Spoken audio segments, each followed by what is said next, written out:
नमो बुद्धाय। सर्वप्रथम मेरे गुरुदेव के चरणों में मेरा सादर नमन हो। आज आप लोगों को एक अद्भुत भिक्षु के बारे में बताएंगे। आप लोग क्या सुने हैं? सांकीच्य। भगवान बुद्ध के समय एक भंते जी थे, नाम था सांकीच्य। ऐसे भंते जी जिन्हें मृत्यु से डर नहीं लगता, मृत्यु से भय नहीं लगता। आप वो घटना सुनेंगे तो आपके रोम रोम खड़े हो जाएंगे। वो भंते जी का जब जन्म हुआ था, उनकी माँ गुजर गई थी, लेकिन वो गर्भ में था। उनका शरीर को जला दिया गया, माँ का शरीर जल गया, गर्भाशय नहीं जला। अंत में गर्भाशय जल गया पर बच्चा नहीं जला, और बच्चा राख के ऊपर छोटा सा नन्हा सा रोते रोते बच्चा था। तो ऐसा घटना है, बहुत ही अद्भुत घटना है। कैसे वो भंते जी कितने सारे चोरों को भी सुधार दिए, ऐसा अद्भुत घटना है। तो हम सोचे वो कथा आप सभी लोगों को बताएंगे तो बहुत ही आदर्शमय होगा और बहुत कुछ सीख सकते हैं। तो हुआ गया था कि श्रावस्ती में ही एक धनी परिवार था, बहुत पैसा वाला एक परिवार था। लेकिन हुआ क्या कि एक माँ गर्भवती थी, और गर्भवती होकर के 9-10 महीने हो गए, लेकिन क्या हुआ कि माँ गुजर गई। तो अभी मम्मी गुजर जाएगी तो बच्चा जन्म होने से पहले बच्चा भी मर जाता है, यही ना लोग कहते हैं। तो क्या हुआ कि उसकी माँ को शमशान घाट में ले जा करके लोग जला दिया, लकड़ी का चिता बना करके लोग जला दिया। इसके बाद पूरा शरीर जल रहा था। तो शमशान घाट में आप लोग जानते ही हैं कि जब शरीर नहीं जलता तो उसको और जलाने वाला एक आदमी होता है। तो फिर वो लोग चले गए जला करके, परिवार वाले लोग। इसके बाद शमशान घाट का जो आदमी था, सब शरीर जल गया। अभी एक चीज़ है, जो श्रद्धावान नहीं है वो इस कथा को विश्वास नहीं करेगा। इस कथा को विश्वास करने के लिए बहुत श्रद्धा चाहिए, क्योंकि ऐसा हुआ है। लेकिन बिना श्रद्धा के लोग विश्वास नहीं करेगा। तो पूरा शरीर जल गया, लेकिन गर्भ जो होता है, गर्भाशय, वो नहीं जला। तो शमशान घाट का जो आदमी था वो सोचा रही ये क्यों नहीं जला। वो क्या किया कि और लकड़ी और जला हुआ और लकड़ी लिया, जला करके और वो गर्भ के ऊपर रख दिया, और एक लकड़ी से हूर रहा था।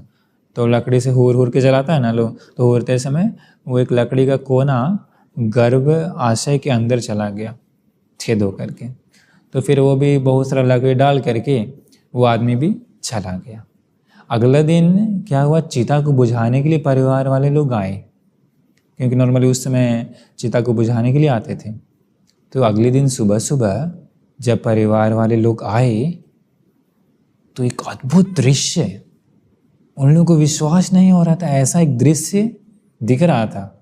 क्या?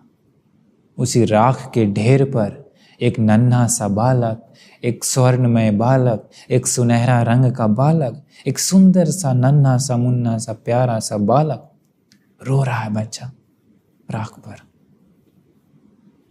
लोगों को आश्चर्य हो गया, अद्भुत हो गया। उस बच्चे को उठाया, लोगों ने सोचा कि ये बच्चा तो मनुष्य, मानव इंसान नहीं है, ये पक्का कोई देव का वरदान है, ये बच्चा एक दिव्य है, ऐसा वो लोग माना। ऐसा अद्भुत घटना होने के बाद वो लोग उस बच्चे को लेकर के गया, पता है कहाँ? उस समय में भी ज्योतिषी वाला लोग था, भविष्य देखने वाला, उसके पास ले गया। उसने बताया डरने की कोई बात नहीं, ये बच्चा मानव बच्चा है, मनुष्य है, मनुष्य इंसान है। ये बच्चा बहुत ही पुण्यवान है, बहुत ही भाग्यवान है। ये बच्चा भविष्य में बहुत सारे भिक्षुओं का गुरु बनेगा, ये ऐसा उसने कहा। फिर उसने कहा अरे ये क्या, इस नन्हे से बालक की आंखों में चोट कैसा, आंखों के पास थोड़ा सा जख्म क्या है? वो क्या हुआ था, जब जल रहा था गर्भाशय तो आदमी एक लकड़ी से हुआ था, छिद्र हो गया था, वही लकड़ी का कोना वो बच्चे का आँख में लग गया, तो छोटा सा घाव पड़ गया था। तो इसी के बाद उसका नाम सांकीच्य रखा गया। अभी धीरे धीरे बच्चा बड़ा होता है, उस घर के लोग, परिवार के लोग गोद में लेता है, उसे बहुत प्यार देता है। धीरे धीरे बच्चा बड़ा हुआ, बड़ा लगभग 6-7 साल की उम्र हो गई। तो इसके बाद घर के लोग बोलते हैं, अरे बाबू, अरे प्यारे, तुम तो एक सूते से बच गए, एक सूते से बच गए। तुम्हारी माँ मर गई थी जब तुम गर्भ में ही थी। हम सभी लोगों ने उस माँ का शरीर को जला दिया, तुम भी उस दिन मर जाते, बट तुम बड़ा ही भाग्यवान हो कि शरीर भी जल गया, गर्भाशय भी जला, पर तुम नहीं जले, एक सूता से तुम बचे हो। ऐसा करके लोगों से चूमते थे, प्यार करते थे। तो बालक 7 साल का हो गया था। 7 साल का हो गया तो वो अभी सोचने लगा कि अरे, हम अंतिम सूता से, मतलब कि शेर का मुख में जाकर के हम वापस आए, शमशान घाट में जाकर के वापस आए, आग में जल करके आग से निकल गए। अद्भुत घटना है ना। तो वो सोचा, हम तो सचमुच में एक सूता से बचे हैं। अरे, ये संसार तो बहुत ही खतरनाक है, जब जब जन्म लेंगे तब तब ऐसा दुख ही मिलेगा। अरे, ऐसा है तो मुझे मुक्ति चाहिए, संसार से मुक्त हो जाएंगे तो कितना अच्छा है। ऐसा सोच करके वो अपनी माँ ने परिवारों को कहा कि ऐसा है तो कृपा करके हमें, प्लीज़ कृपा करके हमें चीवर पहनने दीजिए, इतना दुख से हम बच गए हैं, हमें इस संसार से मुक्ति चाहिए, मुक्त होने के लिए मैं मेहनत करना चाहता हूँ। तो परिवार वाले सोचा, अच्छा क्या बात है, बच्चा तो बोल रहा है, इतना अनुमति दे देते हैं।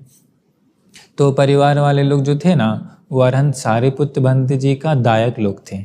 मतलब अरहंत सारिपुत्र भंते जी का को सेवा करने वाले, दान देने वाले मतलब। तो वो लोग क्या किया, अरहंत सारिपुत्र भंते जी को ले जाकर के वो बच्चा पूजा कर दिया, समर्पित कर दिया। क्योंकि वो लोग जानता था कि सारिपुत्र भंते साधारण नहीं है, इस बच्चे को पक्का उत्तम ही बनाएंगे, श्रेष्ठ ही बनाएंगे, तुच्छ तो कभी ना बनाएंगे। ऐसा सोच करके बच्चे को सौंप दिया। फिर वो लोग आ गया। भंते जी ने क्या किया, बच्चा कितना साल, 7 साल था। वो भंते जी क्या किया, उस बच्चे का बाल को काट करके चीवर पहनाए। चीवर पहनाते पहनाते बच्चा, सोचिए कितना पुण्यवान होगा। दिया जाता है अशुभ भावना, बाल को काट करके केसालो माना खादंता तचो, ये मनन करने के लिए। वो बच्चा वो मनन करते करते अरहंत हो गया। सोचिए, अरहंत होने का पुण्य था, इसीलिए उसे कोई मार नहीं पाया, अग्नि भी जला ना सकी। बच्चा का पुण्य था। बच्चा का कितना पुण्यवान होगा, कितने जन्म जन्म में वो मुक्ति के लिए मेहनत किया होगा। ऐसे ही मुक्ति अरहत तो नहीं मिल जाती, बहुत सारे जन्मों में वो पक्का मेहनत किया होगा। चीवर पहन के अरहंत हो गया। अभी वो 7 साल का। ऐसा नहीं कि अरहंत हो गए तो अहंकार आ जाता है, अहंकार बिल्कुल नहीं, एकदम नम्र, ईमानदार, गुरु की सेवा में, भक्ति में सदा लगे रहता है। उसका गुरु बने सारिपुत्र भंते जी, वही चीवर पहना है ना। उसी समय क्या हुआ, श्रावस्ती में और 30 लोग, मतलब लगभग मध्यम उम्र के लोग, लगभग 40 होगा उम्र, वैसे लोग मुक्ति के लिए भगवान बुद्ध जी के पास आकर के चीवर पहन लिए। घटना बहुत ही सुंदर है। चीवर पहन के वो लोग बात की आपस में, कह रहे हम लोग को बहुत मुश्किल से यह बुद्ध शासन मिला है, बुद्धों का मार्ग आसानी से नहीं मिलता है। ऐसा है तो हम लोग मेहनत करना चाहिए ध्यान साधना करने के लिए। वो लोग भगवान बुद्ध के पास गया, भगवान आज्ञा दीजिए, हम लोग जाना चाहते हैं दूर किसी जंगल में अपना उद्धार करने के लिए। भगवान बुद्ध बताएं कि वत्स, उधर जो जाने का सोच रहे हो वो थोड़ा खतरनाक एरिया है, थोड़ा डेंजर एरिया है, इसलिए जाओ सारिपुत्र भंते जी से थोड़ा मिल कर के जाओ, वो कोई एक सेवक दे देगा, कोई सामनेर भंते जी, सामनेर में तो जो उपसंपदा ना होगा सेवा करने के लिए सारिपुत्र दे देगा, उससे भी साथ लेकर के जाओ, फिर यात्रा मंगलमय होगी। ऐसा बोल करके भगवान बुद्ध उन लोग को सारिपुत्र भंते के पास भेज दिए। वो लोग सारिपुत्र भंते जी के पास आए, प्रणाम किए और उन लोगों ने कहा कि भंते जी, भगवान ने हम लोगों को आपके पास भेजा है आपसे कोई सेवक मांगने के लिए। छोटा सा भंते जी मतलब सामनेर मांगने के लिए।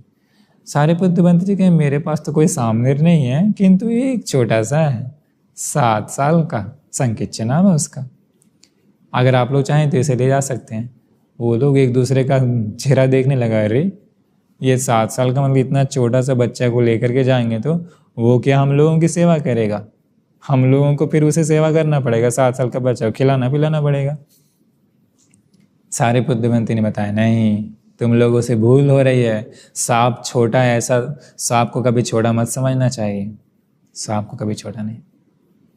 यह जो भिक्षु है, ये श्रमण है, इसके कारण आप लोगों को हम गारंटी के साथ कह सकते हैं कि आप लोगों को कभी कष्ट नहीं होगा, कभी दुख नहीं होगा, कभी अमंगल ना होगा, सदा मंगल ही होगा, ऐसा हम गारंटी के साथ कह सकते हैं।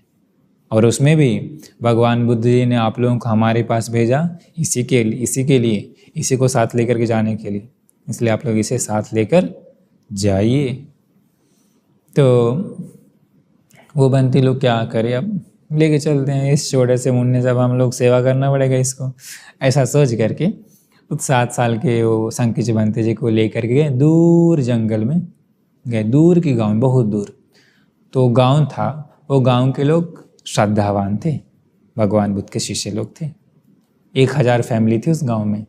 वो लोग बहुत खुश हुए और वो लोग वो 30 बंती लोग 31 हो गया ना, 31 बंती लोगों के लिए जंगल में कुटिया, ध्यान साधना करने की जगह, टॉयलेट वॉशरूम सब कुछ बनाकर दे दिए। अभी वो लोग रहने लगे, वो लोग बात करने लगे वर्षावास के समय कि देखो हम लोगों को यह बुद्ध शासन मिला बहुत दुर्लभ से, युगों युगों के बाद ऐसा ज्ञान मिलता है, युगों युगों के बाद बुद्ध लोगों का जन्म होता है। अहो भाग्य कि हम लोगों को वैसा ज्ञान सुनने का मौका मिला, अहो भाग्य चीवर धारण करने का मौका मिला, इसलिए हम लोग व्यर्थ में समय ना गवाएंगे, हम लोग बिना देर हुए मुक्ति के लिए मेहनत करेंगे, हम लोग बात कम ध्यान साधना ज़्यादा करेंगे और 1 सप्ताह में 1 दिन हम सभी लोग मिल करके धर्म की चर्चा करेंगे। ऐसा वो लोग प्लान बनाए और वो लोग बताए कि अगर कोई इमरजेंसी होगा तो उसी आश्रम में 1 घंटी लगा दिया, किसी को कोई इमरजेंसी होगा तो घंटी बजा दीजिए, हम सभी लोग आ जाएंगे। ऐसा वो लोग प्लान बना लिया। अभी सब लोग रहने लगे। उसी समय क्या हुआ कि एक थोड़ा हल्का बुजुर्ग कोई आदमी था, वो अपनी बेटी के घर रहा करता, तो उसकी कई बेटियां थी।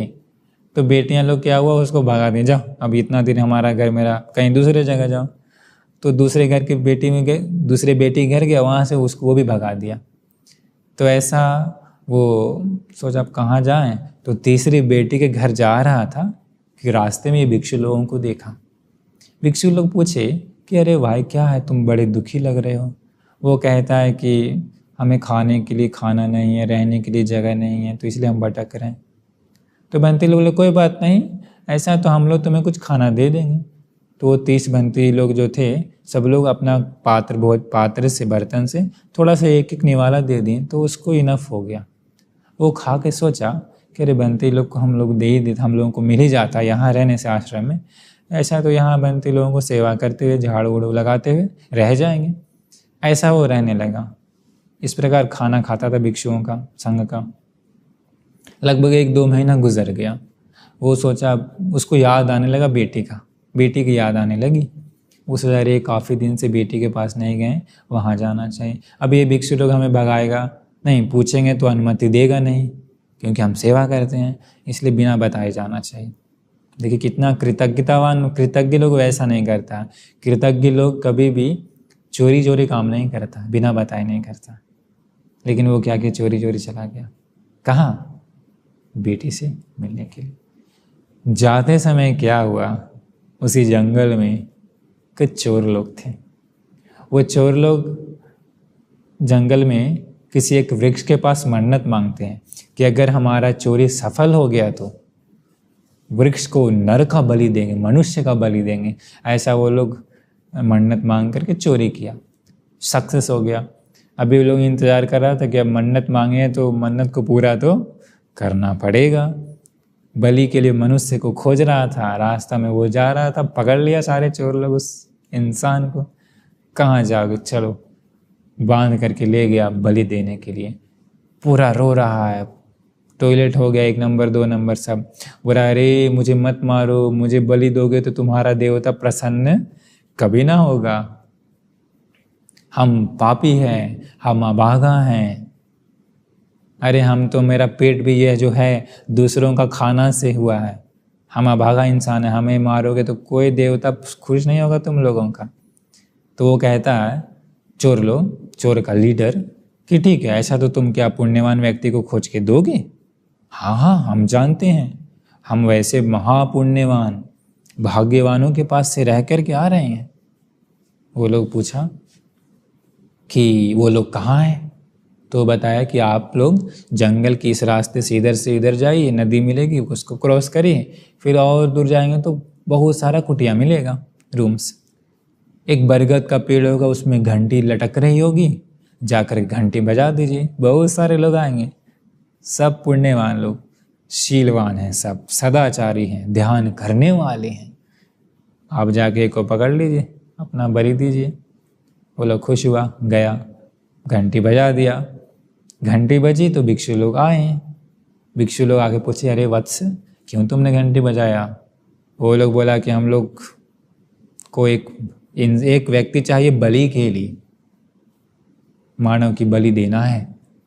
सब बंती लोग समझ गए ये लोग चोर लोग ही हैं, छोड़ेगा नहीं। सब लोगों के हाथ में तलवार था। तो अब क्या किया जाए? वो लोग में जो सबसे बड़े बंती जी थे, वो बंती सामने है, ठीक है हमें ले चलिए। बड़ा देखिए बड़ा है, लेकिन कोई वैसा वो नहीं, अपना मुंह नहीं है। तो वो बड़े बंती जी से और दूसरे जो सेकंड नंबर पर थे वो बोले नहीं आप बड़े हैं, आप मत जाइए, हम जाएंगे। दूसरा वाला है, फिर तीसरा, ऐसे ऐसे ऐसे सब लोग आते गए कि हमें मारो हमें मारो हमें मारो। कैसा अद्भुत है ना वो बंती लोगों का स्वभाव, सोचना मुश्किल है ना। अंत में सबसे आ गया सबसे छोटा वाला बंती जी, पता है कौन? 7 साल वाला बंती जी। वो 7 साल का बंती सबके सामने आके कहते हैं कि अभी आप लोग मेरी बात को सुनना पड़ेगा। भगवान बुद्ध जी जानते थे कि ये प्रॉब्लम आने वाला है, इसलिए उन्होंने मुझे भेजा आप लोगों के साथ। देखिए अभी आप लोग मेरा बात सुनिए, आप लोग अभी मुक्ति पाए नहीं हैं, अरहतों को पाए नहीं हैं, भवसागर से निकले नहीं हैं। आप लोगों को अभी बहुत ध्यान साधना आदि करना है, हम वो सब कर चुके हैं। इसलिए कृपा करके मेरी बात सुनिए, आप लोग जाइए और हमें जाने दीजिए मरने के लिए। वो लोग वो बंती जी कहते हैं हम छोटा हैं, 7 साल का है, लेकिन अभी कुछ नहीं कर सकता, अभी हमको कठोर वाणी कहना पड़ेगा, इसलिए आप लोग एकदम चुप होकर के अपना काम करिए, हमें जाने दीजिए। अब सोचिए तो 7 साल का वैसा बंती जी वैसा सब लोगों को बोलेंगे तो क्या होगा ना। सब लोग बोला अरे ऐसे कैसे करोगे, तुम्हें सेवक को दे दिया, लोग क्या कहेगा हम लोगों को, एक छोटा सा बच्चे को चोर को सौंप करके आ गए, दुनिया क्या कहेगी। वो बोले नहीं, भगवान बुद्ध जानते थे कि ये प्रॉब्लम आएगा, इसलिए उन्होंने मुझे भेजा, आप लोग मेरी चिंता मत करिए, आप लोग जाइए। चोर लोगों को बोला ए पुण्यवानो, तुम लोगों का वो पेड़ कहाँ है, चलो मैं चलने के लिए तैयार हूँ, बिना डर के मरने के लिए। भय नाम का चीने चेहरे पर प्रसन्न, चलो चलो जल्दी लेट हो रहा है करके तुरंत चोर लोग उस छोटे से नन्हे से प्यारे से बंती जी को ले गया। सोचिए 7 साल मतलब कितना छोटा होगा ना। इसके बाद क्या हुआ कि जब थोड़ा दूर गया तो बंती लोग जो थे, बड़े बंती बोले अरे चोरों, अरे पुण्यवान भाइयों, हमारे उस छोटे से नन्हे से श्रमण को कुछ मत करना, उसका कोमल दिल है, उससे मत कुछ करना। ऐसा वो लोग रोते रोते बोल रहा था, सबका दिल धड़क रहा था, सबका दिल धक धक कर, क्यों ऐसा कैसे? सोचिए इमेजिन करके कैसा घटना होगा वो, कैसा समय होगा वो। इसके बाद वो सारे चोर लोग वो बंती जी को उस पेड़ के पास ले गया, बरगद का पेड़ के पास, जहाँ पर बलि देनी थी। वो लोग बांध रहा था बंती को, बोला नहीं नहीं मुझे बांधने की ज़रूरत नहीं, हम भागेंगे नहीं, निडर हो करके। इसके बाद वो लोग बंती जी को बैठा दिया, बंती जी ने आंखें बंद कर लिया, कोई डर नहीं, कोई भय नहीं, चेहरा प्रसन्न में। मृत्यु का जगह है। सोचिए तो साधारण इंसान को ऐसे रह पाएगा क्या? कभी नहीं ना। उन्हें क्यों मृत्यु से डर लगेगा? ना शरीर पर मोह है, ना संसार पर मोह है, ना ही कोई धन संपत्ति पर मोह है, ना ही किसी जमीन पर मोह है। ना ही उन्होंने कभी पाप किया है, ना ही कभी गलत किया है। डर तो उन लोगों को लगता है जिन लोगों को खुद का शरीर से मोह होता है, जिन लोगों को दूसरों का शरीर से मोह होता है, जिन लोगों को धन संपत्ति पर मोह होता है, घर परिवार पर मोह होता है, जिन लोगों ने जीवन में पाप किया हो, उन लोगों को डर लगता है। अरे वो तो अरहत भंते जी हैं, कैसे डर लगेगा। चोर आया, तलवार को बजा के लेकर के आया, बलि देने के लिए वृक्ष देवता को गर्दन पर मारा। गर्दन पर मारते के साथ भंते जी आंख बंद किए हुए हैं, क्या हुआ होगा। गर्दन पर मारते के साथ तलवार से लोहा को मारने से, लोहा पर मारेंगे तो क्या होगा, तलवार फेंका जाएगा ना, तलवार फेंका गया। चोर डर गया, दूसरी बार फिर लाया, फिर से प्रहार किया। प्रहार करते 36 बार तलवार वृक्ष के चरणों में गिर गया। वृक्ष मतलब बरगद के। दूसरी बार भी लेके आया, वो तीसरी बार भी लेकर आया चोर। इस बार पूरा शक्ति से मारा, गला काटने के लिए, धड़ से अलग करने के लिए। कैसा होगा वो भंते जी ध्यान में बैठे हुए आंख बंद करके। तीसरी बार मारते के साथ तलवार ऐसे सिकुड़ गया, तलवार पूरा सिकुड़ गया। राजा के सारे रोम रोम खड़े हो गए, शरीर से पसीना बहने लगा। सारे चोरों का आंख खोले कि खुले रह गया। वह मेन चोर तलवार को फेंक दिया, चरणों में गिर गया। गिर के कहता, हे भगवान, हे ईश्वर, आप कौन है। हम लोगों ने इस पेड़ के नीचे सैकड़ों लोगों की बलि दी है। जब यहाँ पर लोगों को लाते हैं तो उन लोगों का पूरा 1 नंबर 2 नंबर सब बहता है, पसीना बहता है, डरते हैं, बेहोश होकर गिर जाते हैं। पर आप कौन हैं? आपके चेहरे पर डर नाम का चीज नहीं है, आप कौन हैं?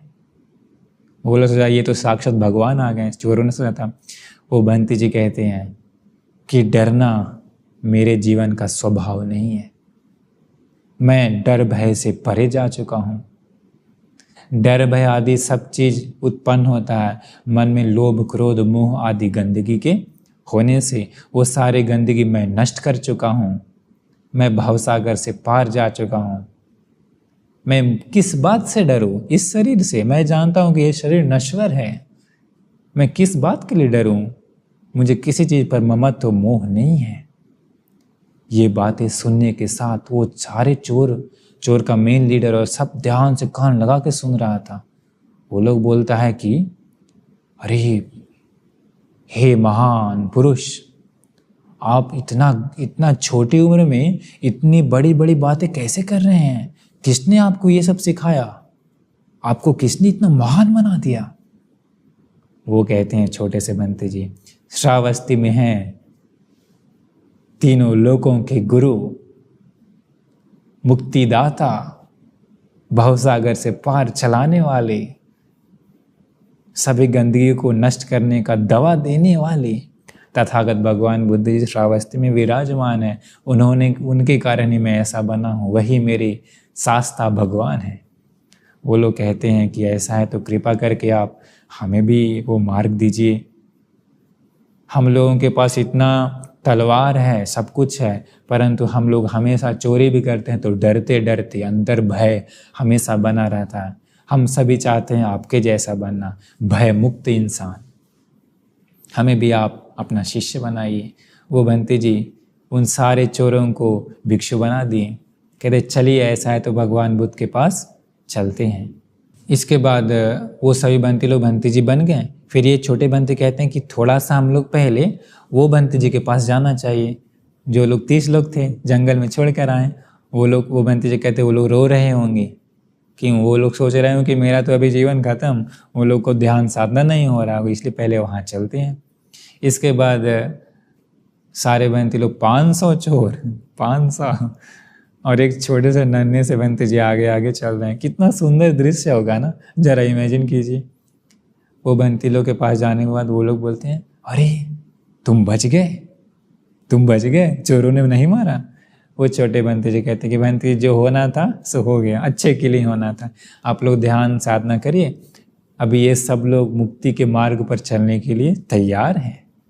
अब ये सभी लोग जानते हैं कि संसार में चोरी करने के कारण बहुत बार गला कट चुका है, बहा हुआ खून सागर का पानी से ज़्यादा है। अभी ये लोग जानता है, अभी ये लोग तैयार है भवसागर से निकलने के लिए।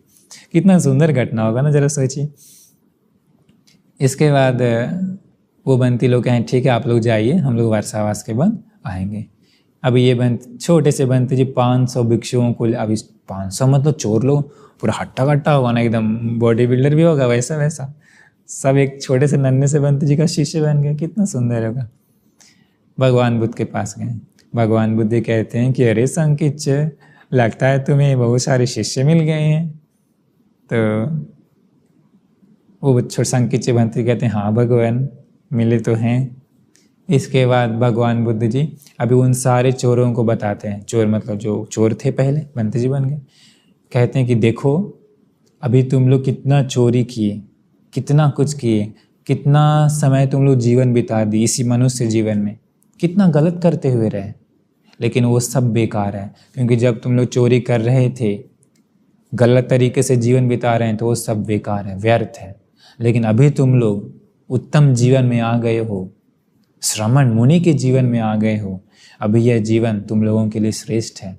इसका भगवान बुद्ध जी बहुत सुंदर गाथा बताते हैं, ऐसा बताते हैं, योचे वत्स शतं जीवे दुस्सीलो असमाहितो एकाहं जीवितं सेयो शीलवंतस्य जहाइनो। कहते हैं कि जो कोई व्यक्ति 100 सालों तक जीवन बिताता है लेकिन दुस्सील दुराचारी होकर के, पाप करते हुए, और ध्यान भी नहीं है, एकाग्र मन भी नहीं है, ऐसा कोई 100 साल भी जीवन बिताता है तो उससे ज़्यादा श्रेष्ठ है अगर कोई इंसान एक ही दिन जीवन बिताता हो, एक ही दिन, लेकिन वह सदाचारी शीलवान होकर के, तो एकाग्र चित्त से, तो भगवान बुद्ध जी कहते हैं वो एक दिन का जीवन उत्तम है, सर्वश्रेष्ठ है। इसके बाद वो सभी लोग भगवान बुद्ध की शरण गए। चीवर तो पहने हुए थे, धर्म सुन के कुछ ही दिन मेहनत किए, वो सब लोग अरहत हो गए, भव सागर से पार चले गए। देखिए एक उत्तम इंसान के कारण, एक छोटे से नन्हे से बंती जी के कारण कितने सारे लोगों का उद्धार हो गया ना।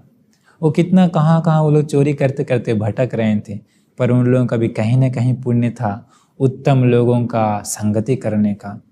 वो चोर लोग पिछले जन्मों में जरूर उत्तम लोगों की संगति में रहे होंगे, कर्म के आधार पर इस जीवन में तो चोर बन गए, लेकिन जैसे ही एक उत्तम सत्पुरुष इंसान मिलता है तो वो लोग तुरंत उसके सामने झुक गए। इसीलिए अगर अभी भी आप लोग उत्तम सत्पुरुषों के सामने सर झुकाते हैं, तो सत्पुरुषों की संगति करते हैं, तो संसार में कभी ना कभी अगर सत्पुरुष लोग मिलेंगे तो तुरंत उनके शरण में जाएंगे और धर्म को बोध करेंगे। देखिए सत्पुरुषों की महिमा कितना सुंदर है, कितना सुंदर है। अभी देखिए भगवान बुद्ध जी कहते हैं कि 100 साल भी अगर व्यर्थ जीवन बिता रहा है तो दुस्सील होकर के, उससे ज़्यादा उत्तम है एक दिन। ऐसा है तो आज से अगर आप लोग आज तक ऐसा कुछ गलत हो रहा था तो कितना समय भी जीवन बीत गया होगा, अभी तक हत्या या चोरी या झूठ या वैसा कुछ गलत करते हुए आ रहे थे, तो वो सब व्यर्थ का जीवन है, सब व्यर्थ का। अगर एक ही दिन जीवन बिताते हैं, लेकिन अगर शीलवान होकर बिताते हैं, तो ध्यानी होकर के बिताते हैं, तो सदाचारी जीवन बिताते हैं, तो दान हो करते हुए जीवन बिताते हैं, तो वो एक दिन का जीवन श्रेष्ठ है। भगवान बुद्ध जी बता श्रेष्ठ है, और वो वही एक दिन का जीवन महान बन जाता है उस इंसान के लिए, जैसे उन चोरों के लिए हो गया। तो ये थी संकिच्च बंती जी की कथा। कितना सुंदर था, कितना अद्भुत था। कभी भी मृत्यु से ना डरने वाले बंती जी, उन्हीं एक बंती जी के कारण कितने सारे चोरों का उद्धार हो गया। कितना सुंदर था वह बुद्ध शासन।